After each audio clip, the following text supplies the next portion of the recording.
Whew, child, it's day 4 and 5 in the Karina Cooper case, and this is what I've learned. It's a bunch of goddamn foolishness. Day 4 and 5 was a bunch of expert testimony, talking about blood splatter evidence and such. But it was very informative, especially since we saw those footprints leading to that door, to shut that door. The bare footprint. Karina. Y'all ain't think this thing out at all. But day 4 ended with the prosecution putting Michelle Wilson on the stand, which is Ryan's sister, who worked for the farm, Cooper Farm.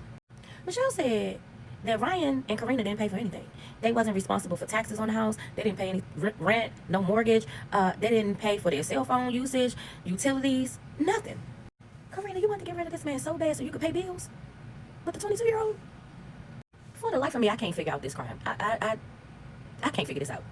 Day 5, the prosecution called Houston Danker's co-worker that, held on to those pew-pews for him. Houston, we have a problem. Bradley said he held on to those weapons for 6 to 8 months. And then when Houston refused to come get them, he said, I'm getting these up out of my house. They got to go. This whole thing sounds so childish. Like, she was behaving like a child. Like, you got an attitude with this man, so he got to go.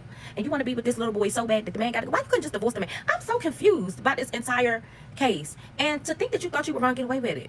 Girl, how long before we wrap this thing up? Let's just, why she couldn't just plead guilty? Because we need to wrap this thing up. This is ridiculous.